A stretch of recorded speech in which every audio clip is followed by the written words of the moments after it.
Thailand और Cambodia में छिड़ी लड़ाई को लेकर है। कंबोडिया ने थाईलैंड पर रॉकेट से हमला किया है। थाईलैंड ने कंबोडिया पर F-16 जेट से हमला बोला है। थाईलैंड कंबोडिया ने राजदूत वापस बुलाए।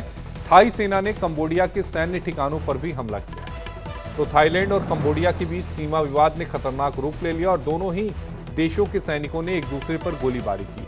कंबोडिया ने कहा कि दोनों देशों के बीच ताजा सीमा झड़पों में गोलीबारी का है। दोनों ही देश अब एक दूसरे पर गोलीबारी करने का आरोप लगा रहे हैं। थाईलैंड की सेना ने कहा कि कंबोडियाई सैनिकों ने खमेर मंदिर ता मुएन थाम के नजदीक गोलीबारी की। इस इलाके में दोनों देशों के सैनिकों के बीच हाल के हफ्तों में काफी तनाव बढ़ा है। हालांकि कंबोडिया के रक्षा मंत्री ने कहा कि थाई सैनिकों ने पहले गोली चलाई, जिसके बाद उसके सैनिकों ने आत्महत्या के लिए जवाबी कार्रवाई की।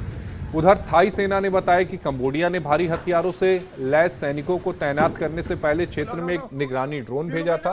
उन्होंने बताया कि गोलीबारी में कम से कम 2 थाई सैनिक घायल हो गए। और हमारे साथ हमारे सहयोगी प्रशांत न्यूज रूम से लाइव जुड़े हैं। प्रशांत, थाईलैंड और कंबोडिया ये दोनों ही बौद्ध मुल्क हैं और जिसके लिए लड़ाई हो रही है इन दोनों मुल्कों के बीच में वो एक हिंदू मंदिर है। अब जरा पहले इस विवाद को समझाइए। देखिए आशीष जी, ये एक थाईलैंड की जगह है सुरीन और कंबोडिया के अंदर पड़ता है मीचे प्रांत।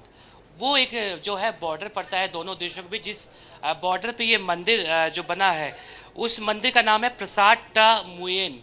इस मंदिर को लेकर जो है दोनों ही देश बहुत टाइम से जो है आपस में लड़ रहे हैं। थाईलैंड और कंबोडिया के बीच में जो सीमा विवाद है वो किस तरह से खतरनाक रूप ले चुका है, इसको हमारे सहयोगी प्रशांत हमारे साथ लाइव जुड़े हैं जो न्यूज रूम से हमें समझाएंगे कि आखिर ये पूरा विवाद क्या है। प्रशांत, पूरा विवाद क्या है, एक बार जरा समझाइए आप विस्तार से। बिल्कुल आशीष जी, देखिए दोनों ही देशों के बीच जो लड़ाई है वो एक मंदिर को लेकर है, जिस मंदिर का नाम है प्रसाद टा मुएन। ये जो मंदिर है ये दोनों देशों की बीच आस्था का केंद्र माना जाता है और ज़मीन को लेकर बहुत समय से कंबोडिया और थाईलैंड में इसको लेकर लड़ाई चल रही है। और अब तक ये भी देखा जा रहा है कि जो कूटनीतिक स्तर पे जो बातचीत थी वो बहुत पहले से ही वो बंद हो चुकी है। तो अब जो आखिरी ऑप्शन दोनों देशों के पास था वो युद्ध था। इसीलिए जो है दोनों ही देश आपस में ये आरोप लगा रहे हैं कि एक दूसरे की सेना ने जो है पहले हमला किया। थाईलैंड कह रहा है कंबोडिया ने हमला किया, तो वही कंबोडिया कह रहा है कि थाईलैंड ने पहले हमला किया। थाईलैंड का ये कहना है कि जो कंबोडिया की तरफ से रॉकेट लॉन्च हुआ था उसमें जो है थाईलैंड के 10 लोग जो है मारे गए और कई घायल हो गए हैं। वही जो है कंबोडिया भी यही जो बात कर रहा है कि थाईलैंड के सैनिक जो है उनकी ज़मीन पे आते हैं और जो वहाँ के लोकल है कंबोडिया के उन पे अटैक करके उनको मार देते हैं। तो दोनों ही देश अभी जो है आशीष जी पूरा ही एक दूसरे पे आरोप लगा रहे हैं कि जो सीमा विवाद है वो अभी जो है एक दूसरे पे बहुत हॉट मुद्दा बना हुआ है। दोनों ही जो है देश झुकने को तैयार नहीं है और अब जो भी ज़मीन पे जो अब लड़ाई चल रही है वो अब कहा जा रहा है कि आर पार की लड़ाई, क्योंकि बहुत टाइम से इसी ज़मीन इस मंदिर को लेकर दोनों ही के बीच जो है लड़ाई चल रही थी। हालांकि थाईलैंड बार बार ये कह रहा है, पहले से ही ये कह रहा है, हालांकि थाईलैंड और कंबोडिया जो दोनों थे इन पर फ्रांस की हुकूमत हुआ करती थी 1903 और 1905 में, मुझे ध्यान में है।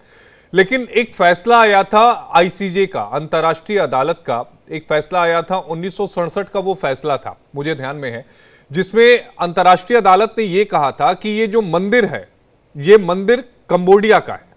हालांकि बार बार थाईलैंड जरूर उस पर क्लेम कर रहा था, लेकिन आईसीजे का फैसला यह था कि यह मंदिर कंबोडिया का है। तो उसके बाद विवाद क्यों शुरू हुआ?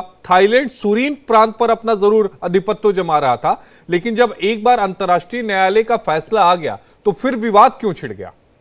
देखिए जी, थाईलैंड कभी भी इस फैसले को नहीं मानता था। जब ये फैसला आया था उसके बाद थाईलैंड ने जो है इंटरनेशनल कोर्ट ऑफ जस्टिस में ये बोला था कि ये ज़मीन जो है, ये मंदिर जो है, इस पर थाईलैंड का कब्जा है और ये आज का नहीं बहुत पहले से है।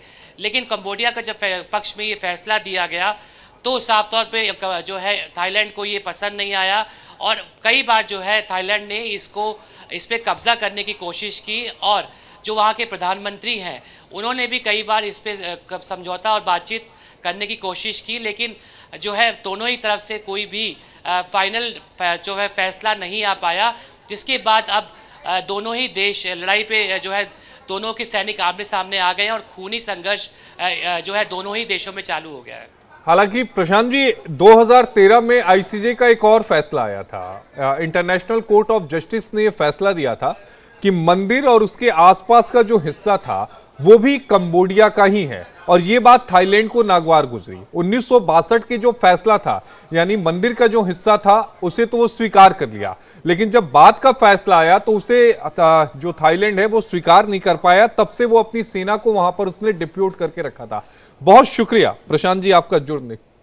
लेकिन ये जो तस्वीरें हैं, ये तस्वीरें बेहद खास हैं, क्योंकि ये दोनों ही जो मुल्क हैं ये बौद्ध धर्म को मानने वाले मुल्क हैं।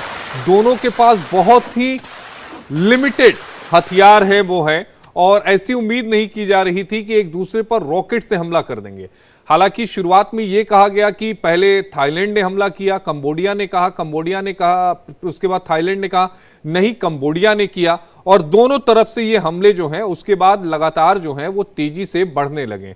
और उसकी जो तस्वीर है, जो झलक है, वो टीवी स्क्रीन पर है। अब देखना यह होगा कि अंतर्राष्ट्रीय समुदाय इन दोनों मुल्कों के बीच में जो युद्ध है उसको रोकने के लिए क्या कुछ कहता है, क्या कुछ करता है, क्योंकि युद्ध समय के साथ विध्वंसक होता जाएगा।